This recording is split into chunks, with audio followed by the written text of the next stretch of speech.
ओम नमो भगवते वासुदेवाय। ओम नमो भगवते वासुदेवाय। ओम नमो भगवते वासुदेवाय।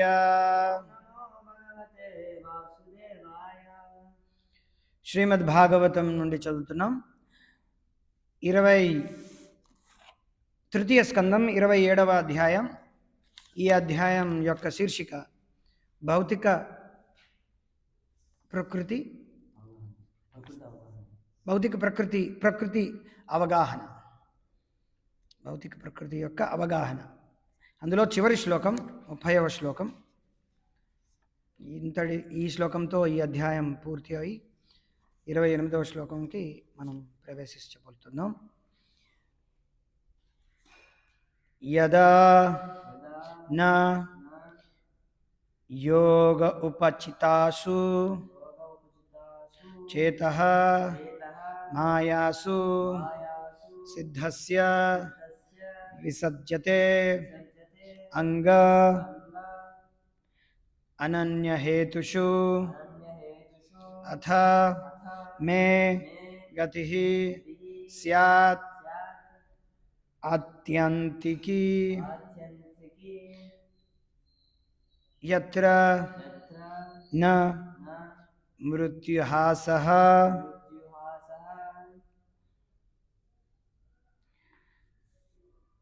యదా న యోగపచితాసు చేతో యదా న యోగోపచితాసు చేతో మాయాసు సిద్ధస్య విసజ్యతేంగ. మాయాసు సిద్ధస్య విసజ్యతేంగ అనన్యహేతుస్వతః మే గతి స్యాద్. అనన్యహేతుస్వతః మే గతి స్యాత్ ఆత్యంతికీ యత్ర న మృత్యుహాసః. ఆత్యంతికీ యత్ర న మృత్యుహాసః. యదా న యోగపచితాసు చేతో మాయాసు సిద్ధస్య విసజ్యతేంగ అనన్యహేతుష్వత మే గతి స్యాత్. ఆత్యంతికీ యత్ర న మృత్యుహాసః. యదా న యోగపచితాసు చేతో మాయాసు సిద్ధస్య విసజ్యతేంగ అనన్యహేతుష్వత మే గతి స్యాద్. ఆత్యంతికీ యత్ర న మృత్యుహాసః.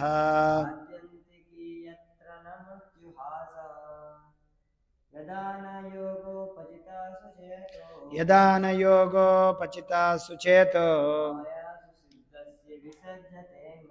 మాయాసు సిద్ధస్య విసజ్యతేంగ అనన్యహేతుస్వత మే గతి స్యాత్. ఆత్యంతికీ యత్ర న మృత్యుహాసః. ప్రతిపదార్థం, అనువాదం మరియు తాత్పర్యం ఇచ్చింది కృష్ణ కృపామూర్తి శ్రీమద్ అభయ చరణానంద భక్తి వేదాంత స్వామి ప్రభుపాదుల వారు, ఇస్కాన్ యొక్క సంస్థాపక ఆచార్యులు.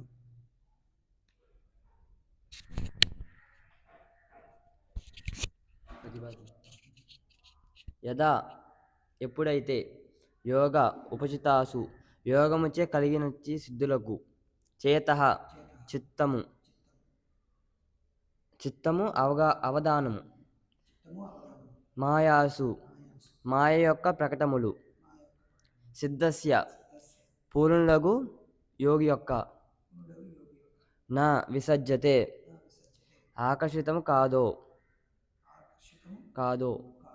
అంగ ఓ జనని అనన్య హేతుషు వేరొక కారణము లేకుండా అప్పుడు మే నా వైపు గతి అతని పురోగతి స్యాత్ కాగలదు ఆత్యంతికి అపరిమితము ఎత్ర ఎచ్చటైతే నా లేదు మృత్యుహాస మృత్యుశక్తి.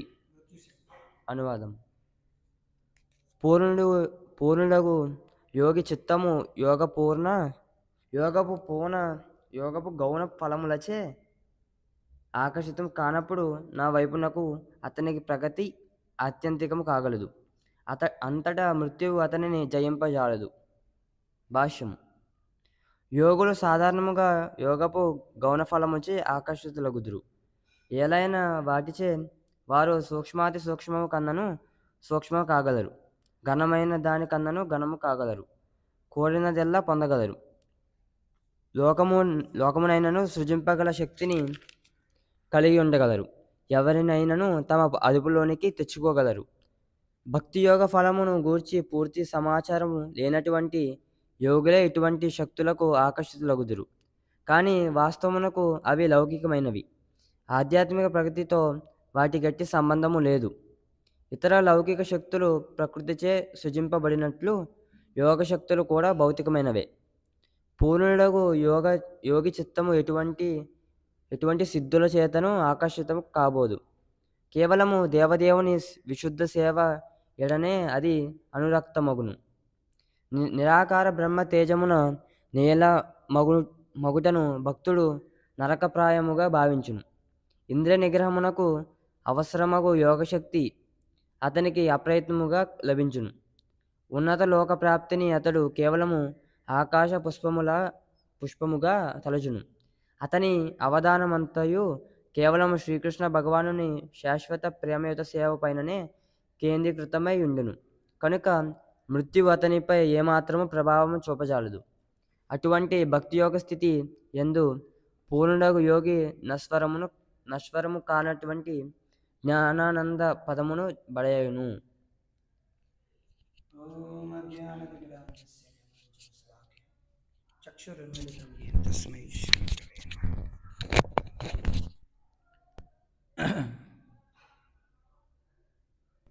నమో విష్ణుపాదాయ కృష్ణ ప్రేష్టాయ పుతలే శ్రీమతే భక్తి వికాస స్వామి.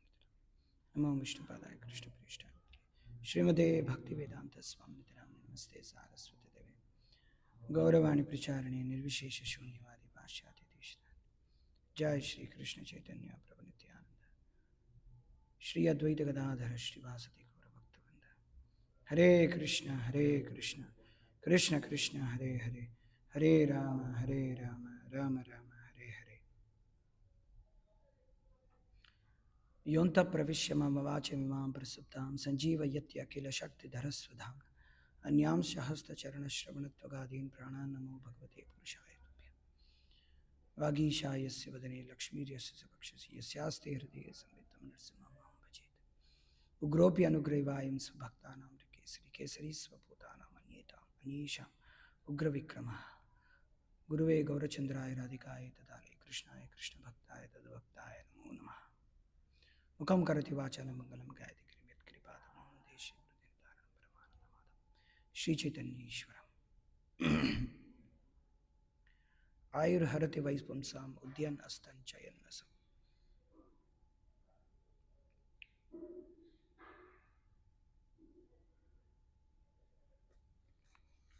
హరే కృష్ణ.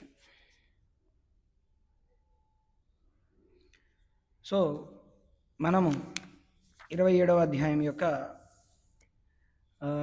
భౌతిక ప్రకృతి యొక్క అవగాహన గురించి కపిలదేవుడు తన యొక్క తల్లి అయిన దేవహూతికి వివరిస్తూ ఈ అధ్యాయం యొక్క చివరి శ్లోకం మనం చదువుతున్నాం. ఈ శ్లోకాలన్నిటిలోని ఏ విధంగా ఆత్మ బద్ధస్థితిలోకి వస్తుంది. బద్ధస్థితిలో వచ్చినటువంటి ఆత్మకి ఎలాగ జ్ఞానోదయమై ఈ భౌతిక ప్రకృతి యొక్క తిరుగుణముల బారి నుండి, ప్రభావం నుండి ఎట్లు బయటపడగలడు, బయటపడి ఆ విధంగా తాను సెల్ఫ్ రియలైజేషన్ అనగా ఆత్మసాక్షాత్కారపు స్థితిలో నెలకొని దాని యొక్క పరాకాష్ఠ అయినటువంటి భక్తియుక్త సేవలో పరిపూర్ణంగా ఏ విధంగా ఉండి తద్వారా ఏ విధంగా భగవద్ధామాన్ని చేరుకోవచ్చు, ఏ విధంగా తన యొక్క పూర్తి చైతన్యంలో పరిపూర్ణంగా తను ఉండి ఈ మృత్యు యొక్క ప్రభావం మృత్యుశక్తి యొక్క ప్రభావం నుంచి ఎలా బయటపడి తన శాశ్వతమైనటువంటి జీవితాన్ని ఎలాగా పునరుద్ధరించుకోగలడు. ఎలాగా అంటే ఏమిటంటే ఇదివరకు శ్లోకంలో చదివినట్టుగా పునర్వైభవాన్ని ఏ విధంగా సంప్రాప్తించగలడు అనేది ఇక్కడ మనం ఈ అధ్యాయంలో క్లుప్తంగా తెలుసుకోవచ్చు అన్నమాట. ఇప్పుడున్నటువంటి ఈ శ్లోకంలో దాన్ని వృద్ధి చేస్తూ దానికి విషయాన్ని చాలా గట్టిగా నొక్కి చెప్పి కిందటి శ్లోకంలో మనం ఏంటంటే ఎలాగా దాన్నే ఈ విషయాన్నే ఇంకొంచెం బాగా ఈ శ్లోకంలో చెప్పారు. కానీ ఒక్కొక్క శ్లోకంలో వేరే వేరే విధంగా ఎలాగా ఈ బద్ధస్థితిలో ఉండేటువంటి జీవుడు భక్తియుక్త సేవలో నిమగ్నుడై ఈ ఆధ్యాత్మిక జగత్తుని ఏ విధంగా పొందగలడు అనే విషయం మీదే మొత్తం థీమ్ అంతా అన్నమాట. సో ఇక్కడ చెప్తున్నారు, when a perfect yogi's attention is no longer attracted by products of mystic powers, అనగా పరిపూర్ణంగా సిద్ధి పొందినటువంటి యోగి. పరిపూర్ణంగా సిద్ధి పొందినటువంటి యోగి ఎవరు? కృష్ణుడు భగవద్గీత యొక్క 6వ అధ్యాయంలో చెప్తున్నాడు అనమాట. చివరిగా ఏమిటి చెప్పాడు? యోగినామపి సర్వేషాం మద్గతేరంతరాత్మన శ్రద్ధావాన్ భజతే యోమాం సమే యోక్తతమో మతః. ఇప్పటి వరకు ఎంతమంది యోగుల గురించి మనం మాట్లాడుకున్నామని చెప్తున్నాడు. అష్టాంగ యోగులు, క్రియాయోగులు, రాజయోగులు ఎంతోమంది ఉన్నాయన్నమాట, కర్మయోగులు. కానీ వీటందరిలో కల్లా ఎవరైతే యోగినామపి సర్వేషాం మద్గతేరంతరాత్మనాం, నన్ను అంతరాత్మను వాళ్ళ యొక్క చిత్తంలో నన్ను ఎవరైతే సదా సర్వకాలము నన్ను భజిస్తారు, యోగినామపి సర్వేషాం మద్గతేరంతరాత్మన శ్రద్ధావాన్, శ్రద్ధతో భజతే యోమాం, నన్ను భజన చేస్తారు. శ్రద్ధావాన్ భజతే యోమాం సమేయుక్తతమో మత, ఆయన యోగిలో పరమశ్రేష్ఠుడు అని చెప్తున్నాడు అనమాట కృష్ణుడు. సో అటువంటి శ్రేష్టమైనటువంటి యోగి ఆయన యొక్క అటెన్షన్, ఆయన యొక్క మనస్థితి ఏ విధంగా ఉందంట? ఏ విధంగా అయితే అంటే ఈ భౌతిక సంసారంలో ఉండేటువంటి త్రిగుణాలతో ప్రభావితమైనటువంటి ఏ విషయమైనా సరే ఆయన చాలా తృణప్రాయంగా చూస్తాడనమాట. They are by products of mystic power, లేకపోతే by products of 3 modes of material nature. అంటే త్రిగుణాల ప్రభావం చేతే ఉండేటువంటి విషయాలన్నీ కూడా ఆయన చూస్తాడనమాట. ఎందుకంటే భౌతిక జగత్తులో చూసేటువంటి విధానం అంతా కూడా ప్రతి వ్యక్తిలో మార్పు ఉంటుందన్నమాట. వాళ్ళు ఎలా చూస్తారనే దాని మీదే దాని యొక్క వాళ్ళ మీద ఉన్నటువంటి ప్రభావం, వాళ్ళ యొక్క మనసు మీద, వాళ్ళ యొక్క బుద్ధి మీద, వాళ్ళ యొక్క అహంకారం మీద, వాళ్ళ యొక్క చిత్తం మీద, వాళ్ళ యొక్క బద్ధస్థితి మీద ఆధారపడి ఉంటుంది. ఏ విధంగా అయితే మన వాళ్ళు ఇన్ఫ్లుయెన్స్ అవుతున్నారు, ప్రభావితం అవుతున్నారు 3 గుణాల ద్వారా, తద్వారా వాళ్ళ యొక్క ఆశలు అనేవి ఉంటాయి. జీవుడు ఆశ మాత్రమే చేస్తాడు, అది సరే. కాకపోతే ఈ ఆశ అనేది ఏమిటంటే 3 గుణాల ద్వారా ప్రభావితం అవుతుంది. 3 గుణాల ద్వారా ప్రభావితమైన తర్వాత 3 గుణాల ద్వారా ప్రభావితమై 3 గుణాల యొక్క ప్రభావం వల్ల ఆ చిత్తంలో తర్వాత ప్రభావితమై ఆయన యొక్క ఆశల్ని వేరే వేరే విధాలుగా మారుస్తూ ఉంటుంది అనమాట. అతను కర్మయోగి అవ్వచ్చు, కర్మి అవ్వచ్చు, ఇంద్రియ తృప్తి కోసమే పని చేయవచ్చు, కర్మయోగం అవ్వచ్చు, కర్మయోగి అవ్వచ్చు, ఈ భౌతిక సంసారంలో ఎంతోమంది వ్యక్తుల అయి ఉండవచ్చు. ఏ విధమైనటువంటి ఈవెన్ ధ్యాన యోగి అవ్వచ్చు, ఏ విధమైనటువంటి యోగి అయినా అవ్వచ్చు అన్నమాట. లేకపోతే యోగి కాకుండా కూడా ఉండొచ్చు. కానీ ప్రతి వాళ్ళు కూడా ఈ త్రిగుణాల చేత ప్రభావితమై వాళ్ళ యొక్క చిత్తంలో ఆ యొక్క ఆశల ద్వారా ఆ చిత్తంలో బద్ధమయ్యే స్థితిలో ఉంటారన్నమాట. కానీ ఎవరైతే పరిపూర్ణమైనటువంటి యోగం ఉన్నారు, ఎవరైతే సిద్ధ పొందినటువంటి యోగి ఉన్నారు, ఎవరైతే శ్రీకృష్ణుని సదా సర్వకాల సర్వావస్థల యందు ఆయన శ్రద్ధతో భజన చేస్తారో, ఇక్కడ వాళ్ళ గురించి చెప్పడం లేదు. యాక్చువల్గా ఇక్కడ ఏంటంటే అష్టాంగ యోగుల గురించి చెప్తున్నారు. కానీ చెప్పాలంటే అష్టాంగ యోగం కన్నా ఇంకా అధికంగా ఉండేది భక్తి యోగం అన్నమాట.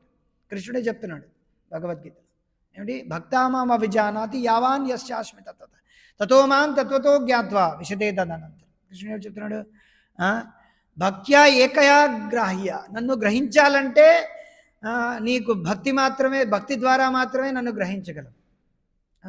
అందుకే ప్రహ్లాదుని కృష్ణ గ్రహగ్రస్త అన్నారు. అందరూ వేరే వేరే గ్రహాల ద్వారా గ్రస్తమవుతారు.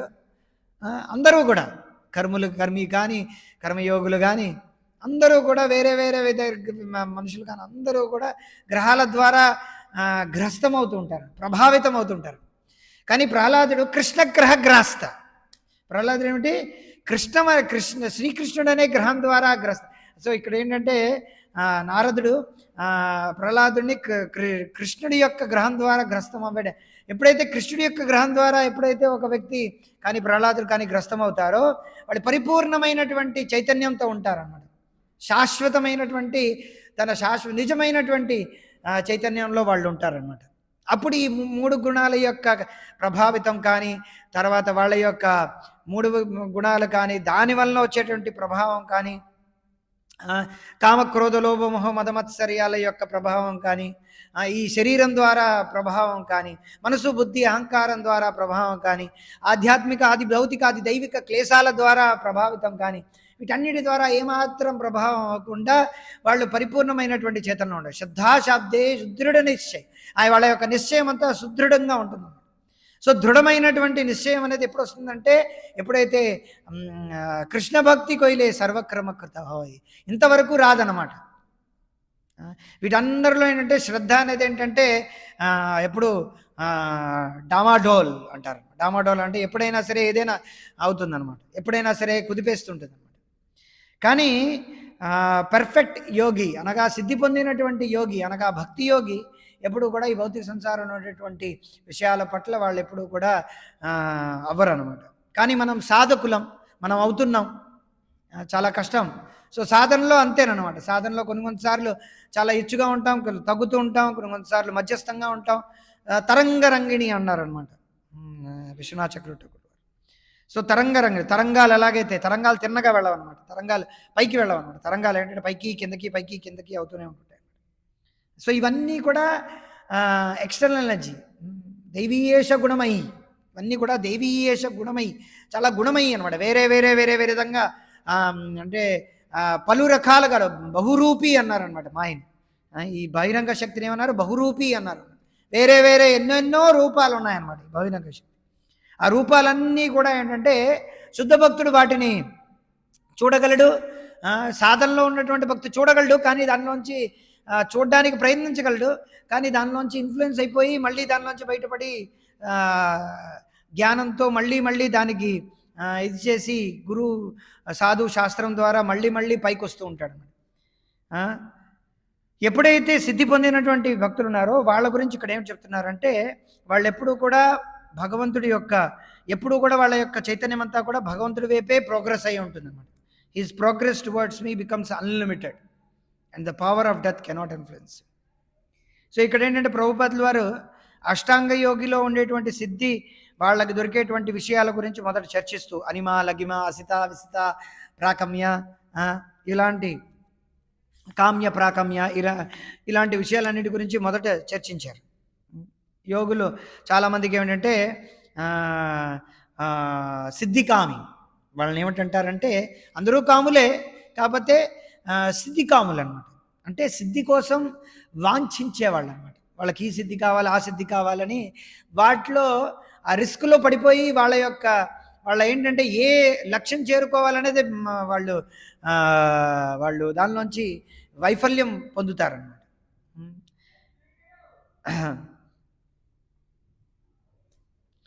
సో యోగులు ఏంటంటే ఎవరైతే ఈ సిద్ధికాములు ఎవరైతే ఉంటారో, ఎవరైతే సిద్ధి కోసం అని పాకులాడతారో, వాటి కోసం ప్రలోభాలు, ప్రతి దాంట్లోని ప్రలోభ అనేది ఉంటుందన్నమాట. మనం కర్మి అనగా ఏమిటంటే ఇంద్రియాల కోసమే పరితపించే వాళ్ళు, ఇంద్రియ భోగమే జీవితం అనుకో వాళ్ళు కూడా ప్రలోభ అనేది ఉంటుంది. ఇంద్రియాల తృప్తి జరుగుతుంది, కామం, క్రోధం, లోభం, మోహం యొక్క వాసనలు అనేవి తీరుతూ ఉంటాయి. సో అందులో కూడా ప్రలోభ అనేది ఉందన్నమాట. ఇంద్రియ భోగం, తర్వాత వీటన్నిటి యొక్క కామ యొక్క భోగం, అన్ని భోగం అనేది ఉంటుంది, దానిలో కూడా ప్రలోభ అనేది ఉంటుంది. తర్వాత తర్వాత వాళ్ళని ఏమంటారంటే భుక్తి కాములు అంటారనమాట. అంటే భుక్తి కోసం కాములు అనమాట. భుక్తికామి, సిద్ధికామి. సిద్ధికామి అంటే సిద్ధి అంటే యోగం, అష్టాంగ యోగం చేయడం ద్వారా ఏమిటి ఆ ప్రలోభ, ఇక్కడ సిద్ధి లభిస్తుంది అన్నమాట. అష్టసిద్ధులు లభిస్తాయి అన్నమాట. సో దానివల్ల కూడా ప్రభావితం అయిపోయి తన యొక్క లక్ష్యాన్ని మర్చిపోతారు, జీవిత యొక్క లక్ష్యాన్ని మర్చిపోతారు. సిద్ధికామి. తర్వాత భుక్తికామి, సిద్ధికామి, మోక్షకామి.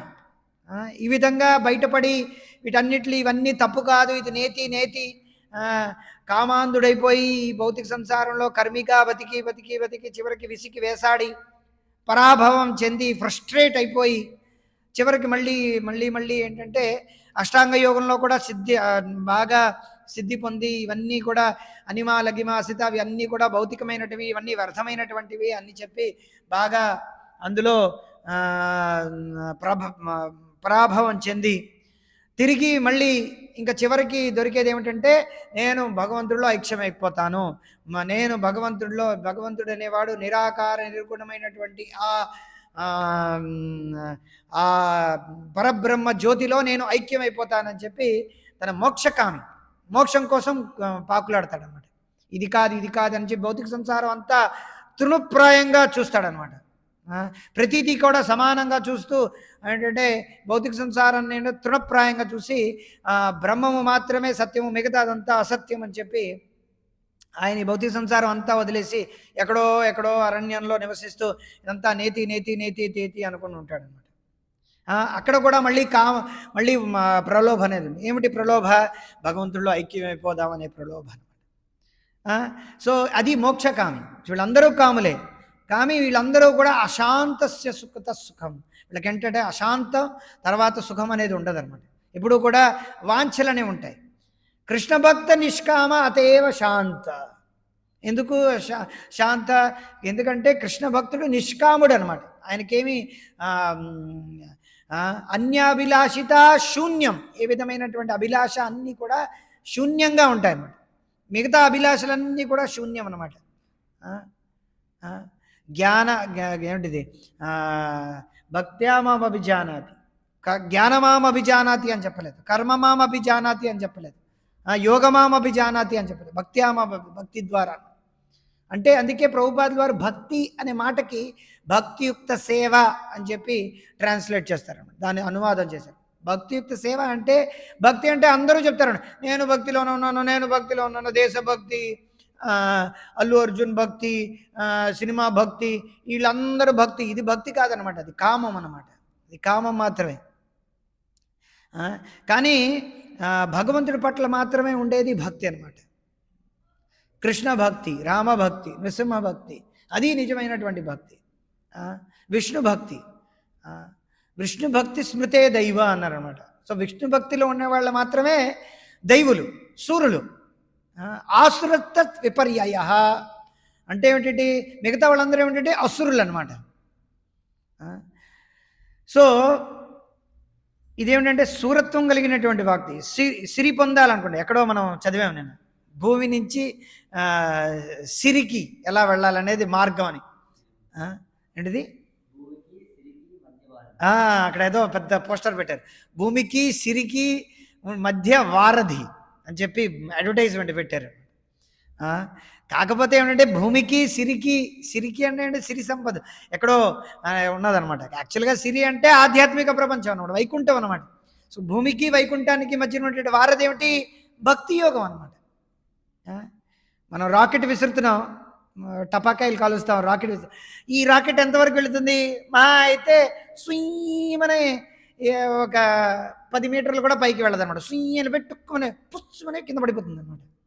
ఇంకొంతమంది రాకెట్లు కొన్ని కోట్లు డాలర్లు పెట్టి ఏ ఇస్రోనో బిస్రోనో లేకపోతే ఏ స్పేస్ ఎక్స్ ఇలాన్ మస్కో వాళ్ళు ఎవరో అక్కడేంటి ఈ రాకెట్లన్నీ పైకి పంపిస్తారు, ఎన్నో 500-600 కిలోమీటర్ల పైకి.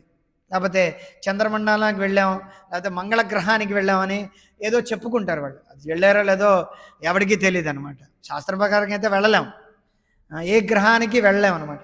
సో చెప్పొచ్చే మాట ఏంటంటే సుయ్యమని వాళ్ళు అంతవరకు వెళతారు, కానీ మళ్ళీ వచ్చేస్తారనమాట.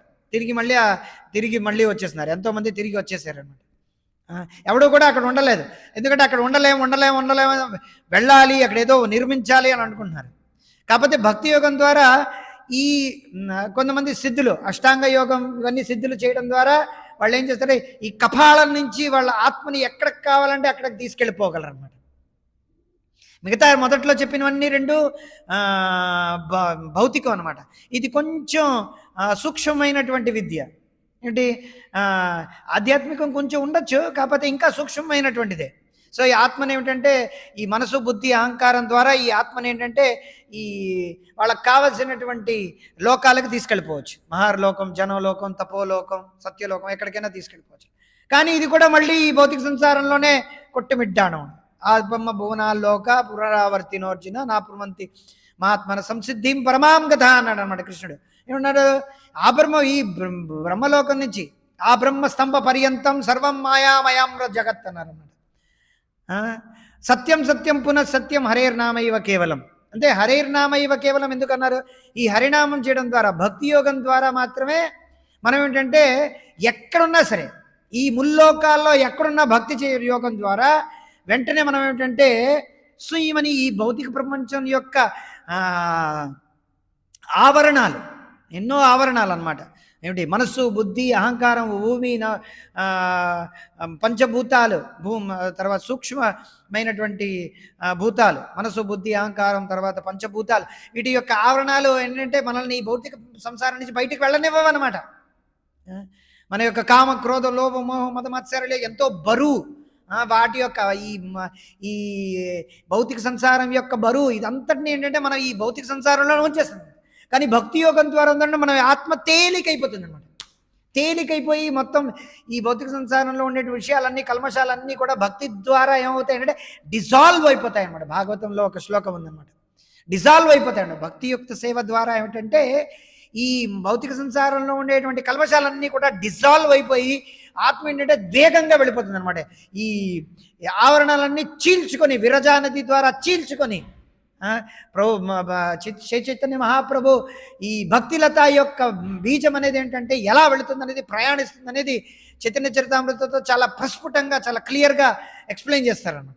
అలా వెళుతూ ఈ ఆవరణాలన్నీ కూడా చీల్చుకుంటూ పోతుందంట. విరాజా నదిలో అది పవిత్రమైపోతుందంట. అయిపోయి అలాగ బ్రహ్మజ్యోతి ద్వారా చీల్చుకొని వైకుంఠం ద్వారా అలా వెళ్ళిపోయి చివరికి ఏంటంటే గోలోకం చేరుకొని అక్కడ శ్రీకృష్ణుడి యొక్క పాదపద్మాల చెంత అక్కడ ఫలముని కాస్తుంది, కృష్ణ ప్రేమ యొక్క ఫలముని కాస్తుంది అని చెప్తున్నారు. ఇంకా అక్కడ ఫలము కాచిన తర్వాత ఇంకా వర్ధనం అవుతుందంట ఈ భక్తిలత. సో అది మనం అది మన యొక్క భక్తి యోగం యొక్క పరాకాష్ఠ అనమాట. So welcome back to material world. మనం మళ్ళీ ఇక్కడికి వచ్చేద్దాం. సో ఇక్కడ ఇవన్నీ కూడా కృష్ణ భక్త శాంత, అందుకు శాంతం అన్నాడు. ఎందుకంటే ఆయన యొక్క లక్ష్యం తెలుసును అనమాట. సో మనం లక్ష్యం నిర్ధారం అయితే మనం ఎన్నైనా మనం ఇక్కడ ఏమైనా చేయొచ్చు అనమాట. మనకి లక్ష్యమే తెలియదు, ఎవరికి లక్ష్యమే తెలియదు, ఏమిటి చేయాలో తెలియదు. అందులోకి ఈ భౌతిక సంసారంలో ఇప్పుడున్నటువంటి ఆధునిక యుగంలో ఎవరికి లక్ష్యం ఏమిటో తెలియదు, చాలా కన్ఫ్యూజ్డ్ స్టేజ్లో ఉన్నారు. మొత్తం యువతంతా కూడా ఎంతో కన్ఫ్యూజ్డ్ అనమాట. మనం ఏం చూసినా సరే అన్ఎంప్లాయ్మెంట్ వల్ల కన్ఫ్యూజన్. 10th చదువుతున్నాం, కొన్నిసార్లు పిల్లలకి ఏంటంటే వాళ్ళు ఏదో చేయాలనుకుంటారు, వాడి యొక్క ప్రవృత్తి ప్రకారం ఏదో చేయాలని వాళ్ళ నాన్నతో చెప్తూ ఉంటాడు అనమాట. నేను ఇది నేర్చుకోవాలనుకున్నాను, అది చేయాలనుకున్నాను, ఇది చేయాలనుకున్నాను. కాకపోతే వాళ్ళ నాన్న ఏమని చెప్తారంటే, ఒరే నువ్వు 7వ తరగతి పరీక్షలు పాస్ అయిపో, లైఫ్ సెటిల్ అయిపోతుంది అంటారు అనమాట. అడేమనుకుంటాడు, అబ్బో 7వ తరగతి పరీక్షలు రాస్తే చాలు అంటే అనుకుంటాడు. బోర్డ్ ఎగ్జామ్ 5వ తరగతి రాశాడు, బోర్డ్ ఎగ్జామ్ రాస్తే లైఫ్ సెటిల్ అనుకుంటాడు అనమాట.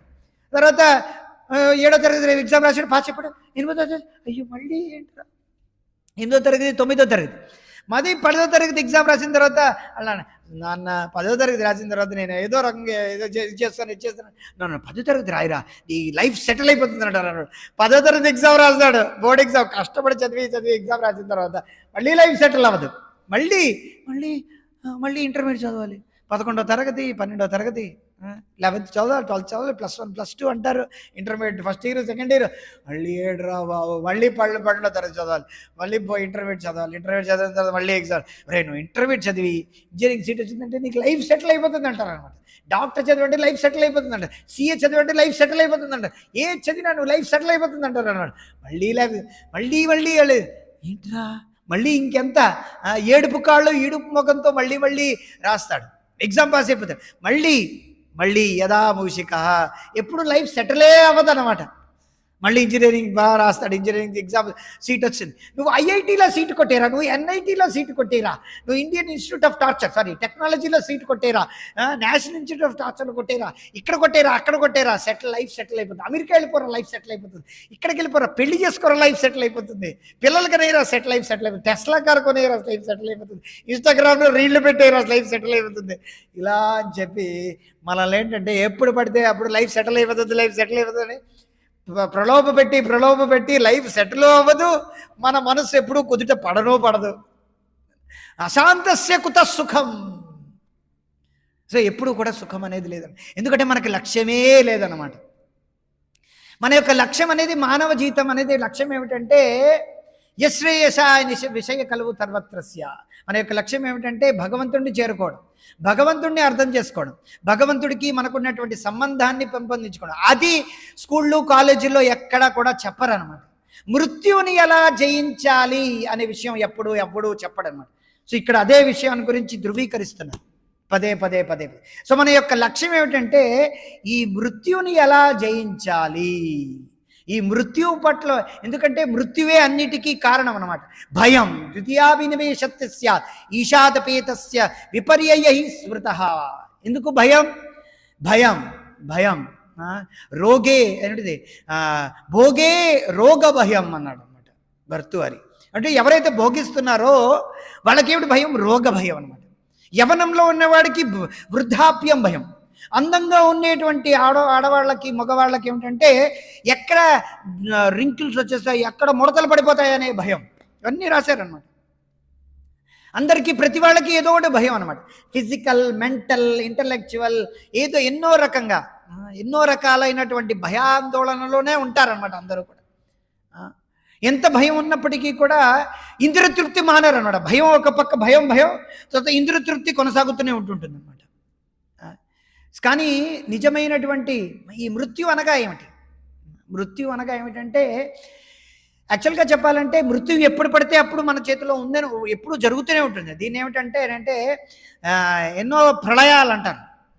ఈ భౌతిక సంసారంలో బ్రహ్మదేవుడికి ప్రతిరోజు ఉదయం అవుతూనే సాయంత్రం ఉదయం అవుతుంది, మళ్ళీ రాత్రి అవుతున్నప్పుడల్లా కూడా ఈ భౌతిక సంసారం అంతా కూడా పాక్షికమైనటువంటి ప్రళయం అవుతూనే ఉంటుంది అన్నమాట.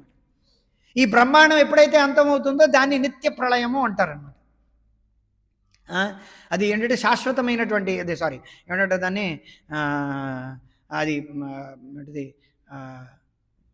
దాన్ని ఏమంటారు పాక్షిక ప్రళయం. ఇంకోటి దాని వర్డ్ ఏదో మర్చిపోయాను. సో అదేంటే బ్రహ్మాండం అంతా ప్రళయంతో మొత్తం నిండిపోయి మొత్తం అంతా బ్రహ్మదేవుడు ఎప్పుడైతే 100 సంవత్సరాలు అవుతుందో మొత్తం బ్రహ్మాండం అంతా అంతమైపోతుంది అన్నమాట. కానీ ఈ శరీరంలో ఎప్పుడూ కూడా నిత్య ప్రళయం జరుగుతూనే ఉంటుంది. దాన్నే ఏమిటంటే ఈ శరీరంలో ఉన్నటువంటి మార్పు. దేహినోస్మిన్ యథాదేహే కౌమారం యవ్వనం జర.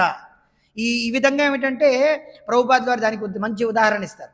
ఈ విధంగా ఈ రోజుల్లో టెక్నాలజీ మారిపోయింది, కానీ పూర్వకాలంలో సినిమా చూడాలంటే ఒక పెద్ద బాక్స్ వస్తుంది అనమాట. అందుకనే దాన్ని బాక్స్ ఆఫీస్ అంటారు. బాక్స్లో ఏంటంటే రీల్ వస్తుంది అనమాట, పెద్దది రింగుల్లో ఉంటుంది అనమాట. ఆ రింగ్ని ఏం చేస్తారంటే ఒక దానికి ఇలా తగిలిస్తారు. తగిలించి దానిలో ఉండేటువంటి రీల్ని ఇలాగా ఆ ఫిల్మ్ని ఏంటంటే ఆ లైట్ దగ్గర పెట్టిన తర్వాత అది ఇలా స్పూల్ తిప్పుతూ ఉంటారనమాట, తిరుగుతుంటుంది. ఆ తర్వాత ఆటోమేటిక్ మొదట తిప్పేవారు, తర్వాత ఆటోమేటిక్ వచ్చింది, తర్వాత అన్నీ కూడా మెషిన్ ఎలక్ట్రిసిటీతో నడవడం జరిగింది. కానీ ఇది తిరగడం అనేది ఉంటుందన్నమాట. తిరగడం ఉండడం వలన ఆ ఫిల్మ్ అనేది ఏంటంటే ఈ చెయ్యి ఇక్కడ ఉంటుంది, తర్వాత చెయ్యి ఇక్కడ ఉంటుంది, తర్వాత ఇక్కడ ఉంటాడు, తర్వాత ఇక్కడ ఉంటాడు, వాడు ఇట్లా కొడతాడు. సో ఇదంతా ఏంటంటే ఎన్నో ఫిల్ముల యొక్క మూమెంట్ అనేది, అందుకే ఇది మోషన్ పిక్చర్ అన్నమాట. ఒకటే పిక్చర్, కాకపోతే అది ఫ్రేమ్ అనేది ఏంటంటే చాలా స్పీడ్గా తిరగడం వల్ల మనకేమనిపిస్తుంది అంటే వాడు చెయ్యి కదులుతోంది అనిపిస్తుంది. కాకపోతే ఇది కదలటం లేదు, అది స్పీడ్ మూమెంట్ వల్ల కదలటం లేదు, కదులుతున్నట్టుగా మనకు అనిపిస్తుంది అన్నమాట.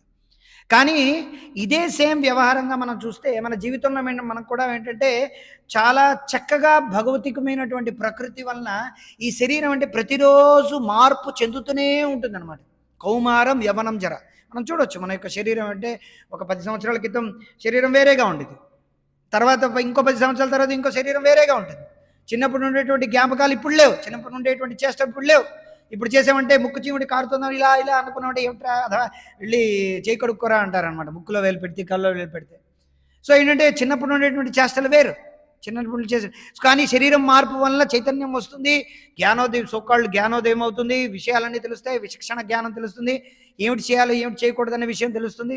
సో తద్వారా ఏమిటంటే శరీరంలో మార్పు, మనసులో మార్పు, మనసు బుద్ధి తర్వాత వీటన్నిటిలో మార్పు చెందడం వల్ల మన శరీరంలో ఏంటంటే మార్పు చెందడం వల్ల ఇది నిత్య ప్రళయం అవుతుంటుంది అనమాట, మార్పు చెందదు. సో శాశ్వతమైనటువంటి ఆఖరి మార్పు ఏమిటంటే ఈ మార్పు అనేది ఏమిటంటే ఆఖరి మార్పు ఏమిటంటే మృత్యువు అంటే చివరి మార్పు అనమాట. ఇది షడ వికారం అంటారు. మొదట ఏమిటంటే శరీరం takes birth and it grows, it dwindles, it leave sum by products, తర్వాత ఇట్ వానిషెస్. ఈ విధంగా ఏమంటే షడ వికార్. మొదట ఏమిటంటే జన్మ తీసుకుంటుంది, తర్వాత ఇది పెరుగుతూ ఉంటుంది, పెరుగుతున్న తర్వాత కొన్ని విస్తారం చెందుతుంది.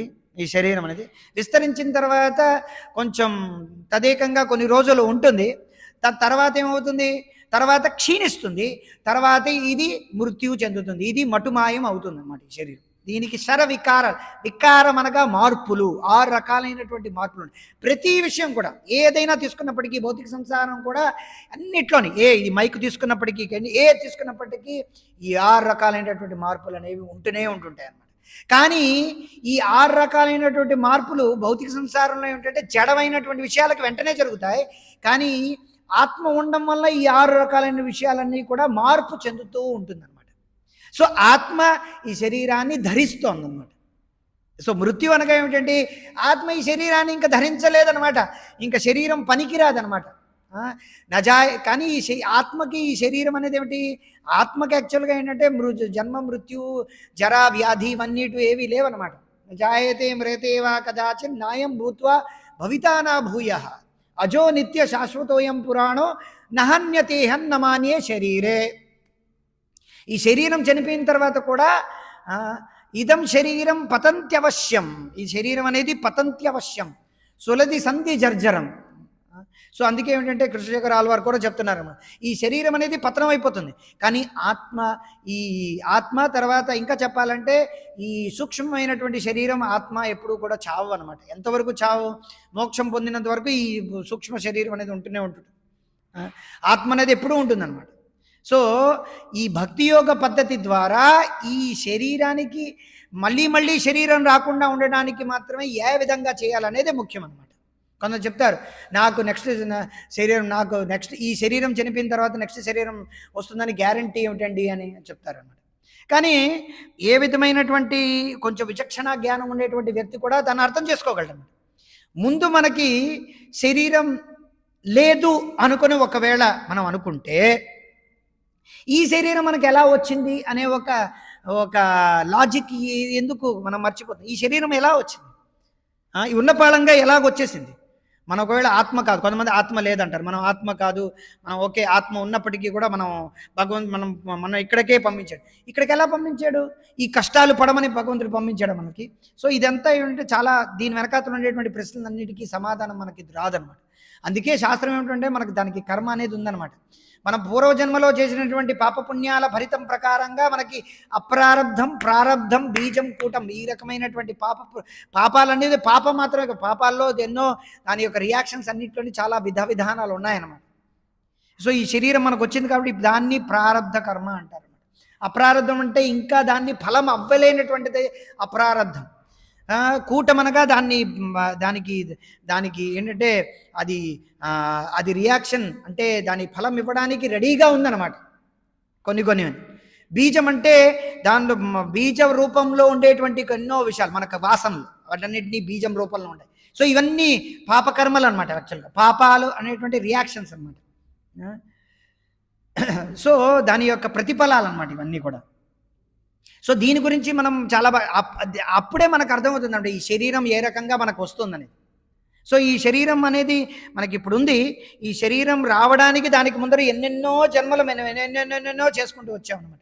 తర్వాత ఈ శరీరం అనేది మనకి లబ్ధమైంది. ఇప్పుడు మనం ఏమిటి చేస్తున్నాం అనేది, మనం ఈ జన్మలో ఏమిటి చేస్తున్నాం అనేది తదుపరి జీవితంలో ఏ విధంగా అయితే ఇప్పుడు మనం ఎలాగైతే చదివితే భౌతికమైనటువంటి ప్రకారంగా చూసుకున్నప్పటికీ కూడా భౌతికమైన చదువులు ఇప్పుడు ఏదో రకంగా చదివితే కదా రేపు పొద్దున ఏదైనా ఉద్యోగం సద్యోగం ఏదో అంటే సంపాదించగలరు. ఇప్పుడు ఏమి చూసుకొని శుభ్రంగా తిని తాగి పడుకుంటే రేపు పొద్దున ఉద్యోగం ఎలా వస్తుంది? సింపుల్. మంచి ఉద్యోగం, మంచి జాబు, లైఫ్ సెటిల్ అవ్వాలంటే ఇప్పుడు బాగా చదవాలి, చెప్తారు కదా భౌతికంగా. సో అదేవిధంగా ఇప్పుడు మనం ఏవైతే పాపకర్మాలు పాపపుణ్యాలు ఏవైతే మనం చేస్తామో దానికి జాబితా తర్వాత చూస్తాం. సో దాన్ని నేను నమ్మను అంటే కుదరదు అనమాట. ఎందుకు? నాకు జ్ఞాపకం లేదు సరికదా, కానీ భగవంతుడికి అన్ని జ్ఞాపకం ఉన్నాయి. ఈ సాక్షిభూతమైనటువంటి 8 సాక్షులు ఉన్నాయంట. ఇంకా యాక్చువల్గా ఇంకా ఎక్కువ ఉన్నాయి. భాగవతం ప్రకారంగా చెప్పాలంటే 8 సాక్ష్యాలు ఉన్నాయన్నమాట. సూర్యుడు, చంద్రుడు, 10 దిక్పాలకులు, తర్వాత పగలు రాత్రి, పరమాత్మ, తర్వాత స్వయంగా ఆత్మ, ఇలాగేమిటంటే 8 విట్నెసెస్ సాక్షులు ఉన్నాయన్నమాట. కృష్ణుడు కూడా భగవద్గీతలో ఏం చెప్తున్నాడు?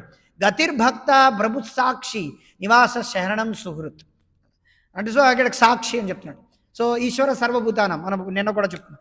సో భగవంతుడి మన హృదయంలో ఉన్నారు. సో మనం ఏమిటి చేయబోతున్నాం, మనం ఏమిటి చేయబోతున్నాం, ఏమిటి చేస్తున్నాం, మనం ఏమిటైతే మనం ఈ రెప్పపాటులో మనం ఏమిటి ఆలోచించేమో రెప్పపాటులో ఎన్నెన్నో ఆలోచనలు వచ్చేస్తాయి అన్నమాట. ఎన్నో కోట్లాది కొలిది ఆలోచనలు. వాటన్నిటికీ మనం ఏమిటి చేయాలి, ఏమిటి చేయకూడదు అనేది బుద్ధి చెప్తుంది. ఇలా చేయాలి, మనసు చెప్తుంది అనమాట. ఏదైతే అనుభవంలో ఉన్నామో ఇవన్నీ మనసు చెప్తూనే ఉంటుంది. దాని ప్రకారంగా బుద్ధి దానికి ఇంగ్రీడియంట్స్ ఇస్తుంది. ఎలా చేయాలో దాని ప్రకారంగా ఏంటంటే మనం చేసుకుంటూ వెళ్ళిపోతాం. సో కానీ ఎవరైతే శాస్త్రం ప్రకారంగా ఎవరైతే పనులు చేస్తారో దాని ప్రకారంగానే వాళ్ళకి ఏంటంటే ఆ ప్రభావం ఎలా చూపుతుంది. వాళ్ళు కర్మిల, జ్ఞానుల, యోగుల, అష్టాంగ యోగుల, కర్మయోగుల, ధ్యాన యోగుల, వాళ్ళు హిందువుల, క్రిస్టియన్ల, ముస్లింల, ఏ విధంగా ఉండేటువంటి మనసు పైన ఏ విధంగా ఇన్ఫ్లుయెన్స్ ఉందో ఆ ప్రకారంగా వాళ్ళకి నెక్స్ట్ జన్మ అనేది వస్తుందన్నమాట. అది వాళ్ళు వాళ్ళు నమ్ముతారా నమ్మరా అనేది విషయం కానే కాదనమాట. నమ్ముతామని. కానీ ఏ విధంగా అయితే మనం సూర్యుడు ఇప్పుడు సూర్యుడు లేడు, మబ్బు అంతా ఉంది, నేను నమ్మనంటే కుదరదు అనమాట. సూర్యుడు ఉన్నాడు అనమాట. మబ్బులు ఇక్కడ ఉన్నాయి, కొంచెం దూరం వెళితే మబ్బులు లేవు. సో అదేవిధంగా ఏమిటంటే నమ్మకాలపైన ఆధారపడి లేవన్నమాట. శాస్త్రం అనేది ఏంటంటే వాళ్ళు ఏ రకంగా ఎవరో నమ్ముతారా నమ్మరో దాని ప్రకారంగా ఆధారపడి లేదు. సో శాస్త్రం అనేది ఏంటంటే శాశ్వతమైనది, శస్త్రం లాంటిది అనమాట. శాస్త్రంలో ఉండేటువంటి విషయాలన్నిటి కూడా మనం నమ్మినా మగపోయినా సరే ఇది స్వతప్రమాణం అనమాట. యాక్సియోమాటిక్ ట్రూత్ అన్నారు అనమాట. దానికి స్వతప్రమాణం, దానికి ధృవీకరించడానికి వేరే ప్రమాణం అక్కర్లేదు. సూర్యుడు అనడానికి దానికి నువ్వు లాంతరం చెప్పి చూడక్కర్లేదు అనమాట. సూర్యుడు అదే, సూర్యుడు చూస్తున్నావు కదా, ఇంకేమిటి సూర్యుడు. మీరు పేరు పెట్టారు, పేరు పెట్టకపోయినా సరే ఒక గోళం నువ్వు తయారు చేయలేదు కదా, ఒక గోళం, దాని నుంచి పెద్దది, దాని నుంచి వెలుగు వస్తుంది, దాని నుంచి మనకి శక్తి వస్తుంది, దాని నుంచి ఉష్ణోగ్రత వస్తుంది. దాన్ని నువ్వేం తయారు చేయలేదు, ఎవరో తయారు చేశారు. సో చెప్పొచ్చే మాట ఏమిటంటే మనం ఎన్ని లాజిక్లు, ఎన్ని మ్యాజిక్లు, ఎన్ని చేసినప్పటికీ కూడా మనం అధినేతలం కాదన్నమాట. అది మనం అర్థం చేసుకోవాలి. సో మృత్యు అనేది ఏంటంటే మనకి అధినేతలం కాదు. జన్మ, మృత్యు, జరా, వ్యాధి. జన్మ, జర, వ్యాధి, వీటన్నిటిలోని మనం చూడొచ్చు ఈ 4 విషయాలు. అందుకే ఏమిటంటే సమస్యలు అనేవి అందరికీ ఉన్నాయన్నమాట. సమస్యలు దేని నుంచి ఎవరూ తప్పించుకోలేరు అన్నమాట. సమస్యలు అందరికీ ఎవరికీ అక్కర్లేదన్నమాట. కానీ అందరికీ ప్రతివారు ఈ సమస్యల నుంచి బయటపడాల్సింది. అందుకే జన్మ మృత్యు జరా వ్యాధి అనేవి ఏంటంటే అందరికీ ఉండేటువంటి సమస్యలు. అందుకే అందరికీ అంటే ఏంటంటే సకల జీవచరాచర ఈ ముల్లోకాల్లో ఉండేటువంటి ప్రతి జీవరాశికి అవన్నీ సమస్యలు ఉన్నాయన్నమాట. సో అందుకే మృత్యువు నుంచి ఏ విధంగా బయటపడాలనేది ఈ భక్తి యోగమైనటువంటి పద్ధతి మనకు చెప్తోంది అనమాట. ఎందుకంటే మృత్యు అనేది ఎందుకు బయటపడాలి, ఎందుకనగా మళ్ళీ మనకి ఏంటంటే ఇంకో ఎంఎం వాపి స్మరణ ఈ భౌతిక సంసారంలో మన ఇప్పుడున్నటువంటి తక్షణ సమయంలో అనగా మనం ఈ ప్రజెంట్ అనగా ఏమిటి తెలుగులో, ప్రస్తుతం ఉండేటువంటి జన్మలో ప్రస్తుతం ఉండేటువంటి కాలంలో మనం ఏ విధంగా మన మనస్సు బుద్ధి అహంకారాన్ని మనం మనచుకుంటున్నాము, కామక్రోధల మత్సర్యాలను ఏ విధంగా మనం అబ్జర్వ్ చేస్తున్నామో, మన మనస్సు బుద్ధి మీద ఏ విధంగా అయితే ఈ 3 గుణాల ప్రభావం పడుతుందో ఆ విధంగా మనకి ఆ మృత్యు అనేది ఉంటుందన్నమాట. జీవితాంతం 5 ఏళ్ల బాలుడు చనిపోయాడు అంటే ఏమిటంటే 5 ఏళ్ల ప్రాయం వరకు వాడు ఏమిటైతే దేనిపైట్ల అయితే వాడికి ఆసక్తి ఉందో ఆ రకమైనటువంటి మృత్యు యొక్క ఆసక్తి పట్ల ఆ బాలుడు ఉంటాడు. సతతం కీర్తయంతో మాం యతం. సో ఎప్పుడు కూడా ఎన్నెన్నో శ్లోకాలు ఉన్నాయన్నమాట.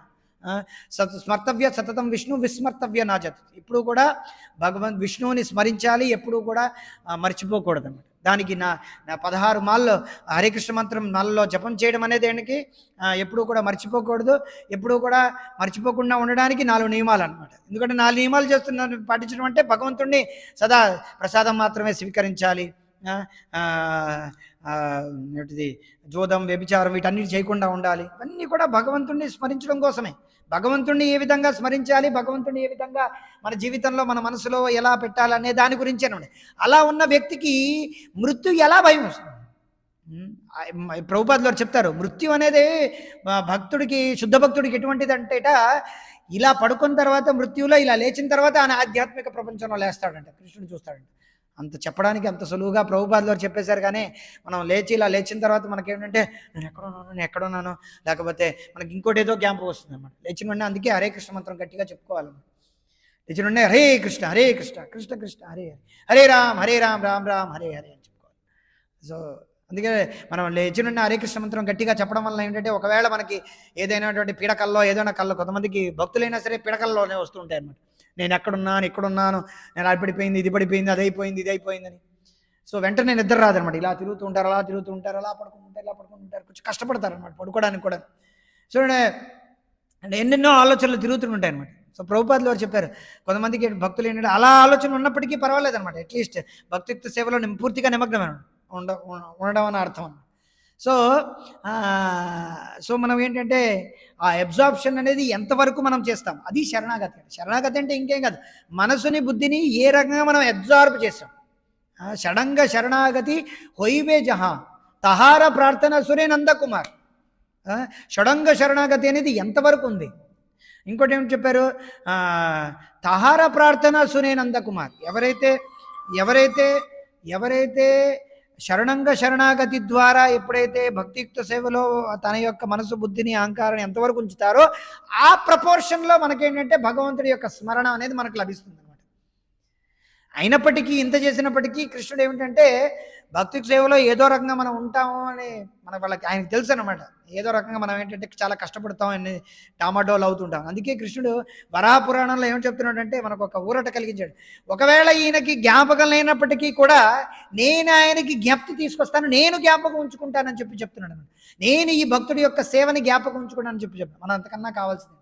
సో ఏదో రకంగా మనకేంటంటే ఎలాగైతే మామిడి పండు వృక్షానికి ఎలాగైతే అటాచ్ అయి ఉందో, వృక్షానికి ఎలాగైతే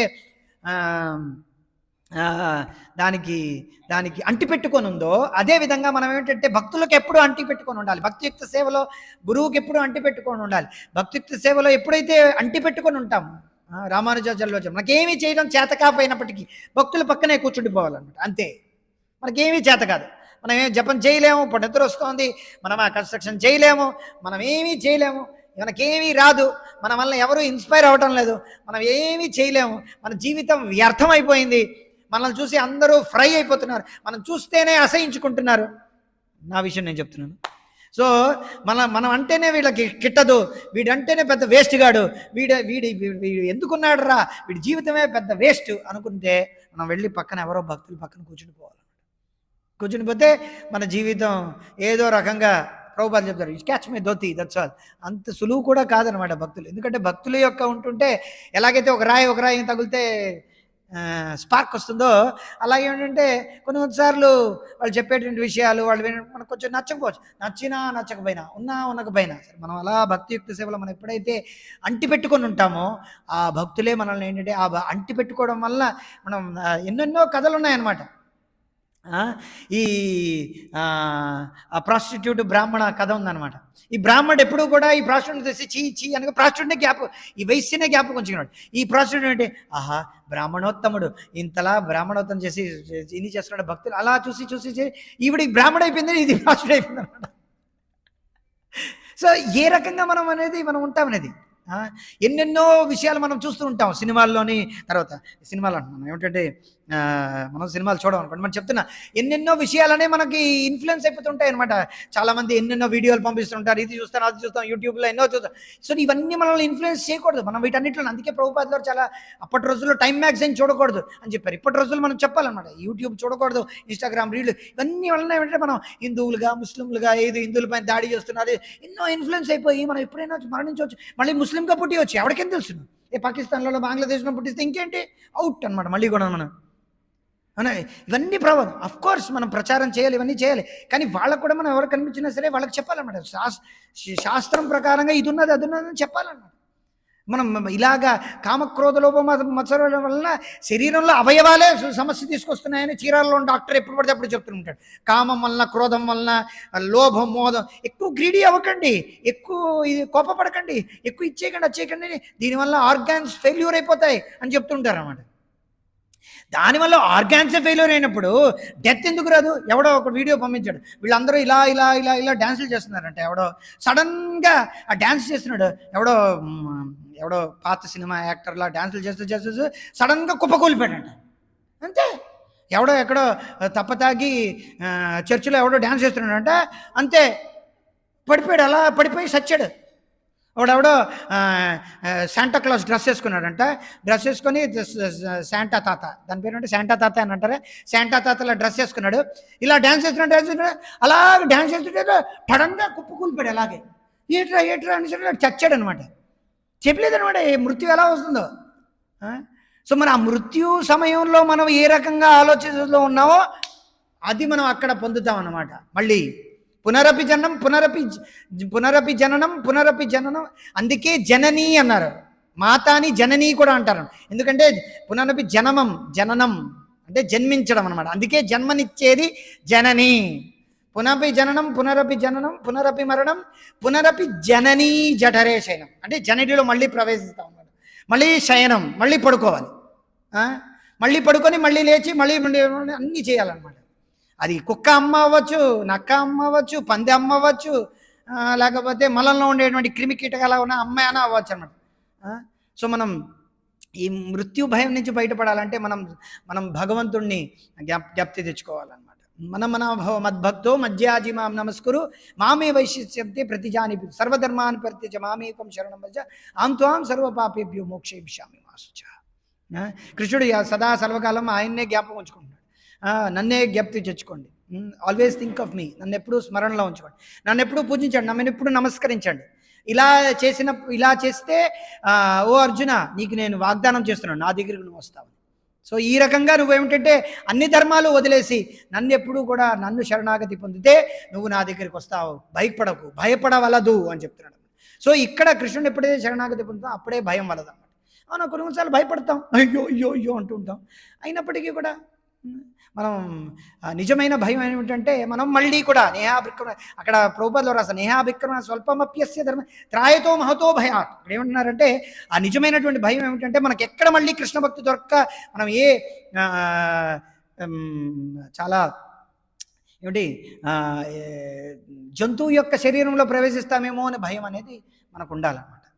అంతేగాని అఫ్కోర్స్ మానవ శరీరం లభించినప్పటికీ మనకు భక్తియుక్త సేవ అనేది లభించకపోవచ్చు, కానీ మనం దృఢంగా చేసామంటే ఏదో రకంగా మనం అనవసరం వస్తే కనీసం భగవంతుడి యొక్క కృప ఏదో రకంగా ఉన్నా సరే మనకు భక్తి అనేది లభించవచ్చు. కానీ అది రిస్క్తో కూడుకున్నటువంటి విషయం. అది మనం ఈ జన్మలోనే మనం ఏ రకంగా మనం ఆధ్యాత్మిక ప్రపంచం చేరుకోవాలని భగవంతుని మనసా వాచ గురువుని యొక్క ఆదేశాల ప్రకారం మనం చేయాలన్నమాట. అందుకనే ఈ ప్రోగ్రాంలో అందుకనే ఈ మందిరాలు నిర్మించాం, అందుకనే అనమాట. హరే కృష్ణ కృష్ణ కృష్ణ హరే హరే, హరే రామ రామ రామ హరే హరే. ఏమైనా ప్రశ్నలు ఉన్నాయా? హరే కృష్ణ. శ్రీమద్ భాగవతం కీ జాయ్, జగద్గురు శిల ప్రభుపాద్ కీ జాయ్. వాంఛాకల్పతరుభ్యశ్చ కృపాసింధుభ్యశ్చ పతితానాం పావనేభ్యో వైష్ణవేభ్యో నమో నమః. संसार दावानलिलोका प्राणाय कारिण घनाघनत्यम् सकलन गुणार्णवश्च वन्दे गुरश्रीचरणारविन्दम्.